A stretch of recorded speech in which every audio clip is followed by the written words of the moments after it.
Let's talk about that moment, that fiery, eye-watering, what have I done moment. Today we're going to break down exactly what to do when you get pepper in your eye. This is your calm, effective plan to turn that kitchen panic into, well, immediate relief. You know the scene, right? You're chopping some jalapenos, maybe a habanero if you're feeling brave.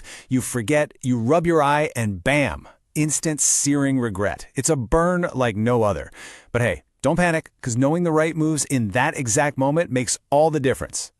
So, what's the actual game plan? The second you feel that burn, what you do next is absolutely crucial for getting relief fast. And this isn't about some complicated medical procedure. We're talking about a few simple but super critical steps. Let's walk through them right now. Okay, this is the golden rule. The number one, most important thing to remember. Your brain is going to scream at you to rub your eye, to just get it out. But you have to fight that urge. All rubbing does is spread those irritating pepper oils, that stuff is called capsaicin, and it basically acts like a paint roller for pain, spreading it all over your eye and making everything so much worse. First things first, before you even touch your face again, get that pepper off your hands. Use plenty of soap and warm water and really scrub them down, so you don't just put more pepper back in your eye. Once your hands are totally clean, it's time to start flushing that eye.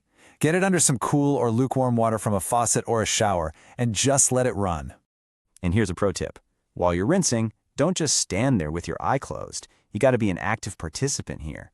Blink a lot. Blink, blink, blink. That movement acts like a little windshield wiper, helping to physically push the irritant out from under your eyelids and off the surface of your eye.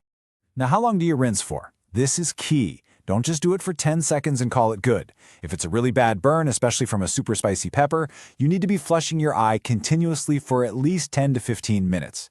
Yeah, I know it feels like an eternity when your eye's on fire, but it is so important for washing away all of that clingy capsaicin oil. Oh, and if you happen to have any sterile saline solution on hand, you know, the stuff for contact lenses, that's actually an even better option than tap water. Why? Well, because its makeup is super similar to your own tears, so it's really gentle on your eye. Plus, it's sterile, which makes it a perfectly safe and effective way to flush everything out without any extra irritation. Okay, so we've covered what you should do, but just as important is what you should not do. When you're in a panic, it is so easy to reach for some old home remedy you heard about somewhere. The thing is, some of those cures can actually be really harmful. So let's look at what to absolutely positively avoid. Right, let's get this straight. You might have heard people say to use milk or cream. Bad idea. These things can actually trap those pepper oils against your eye, or worse, introduce bacteria that could cause a nasty infection. Same goes for oils. And of course, as we already covered, rubbing is the biggest no-no of them all. You know, the main takeaway here could not be simpler. Stick to the basics. Cool water or saline solution. That's it. Those are the only two things you should ever be using to flush out your eye in this situation. Anything else is just a gamble you do not want to take. Okay, you did it. You rinse for 15 solid minutes. The worst of the fire is out, but you might still have this lingering discomfort, right?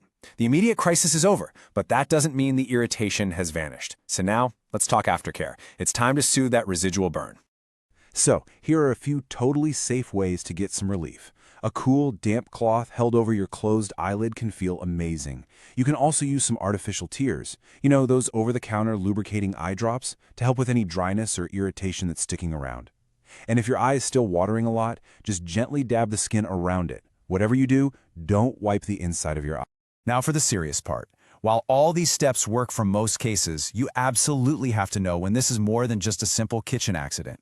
Home treatment is great, but it has its limits. You need to recognize the red flags that mean it's time to stop what you're doing and call a doctor. So please, pay really close attention to these symptoms. If the pain is still severe, even after an hour of rinsing, or if your vision is blurry and it's not clearing up, you need to get help. Same goes for a new, strong sensitivity to light. And if you see any swelling around the eye or any kind of unusual discharge, that's a clear sign to see a doctor. Seriously, don't ever take chances with your eyesight. So there you have it, your complete guide for that fiery-eyed kitchen catastrophe. You know what to do, what to avoid, and when to call in the pros. And that really only leaves one question, doesn't it? Now that you're prepared for the worst, how spicy are you willing to go with your next meal?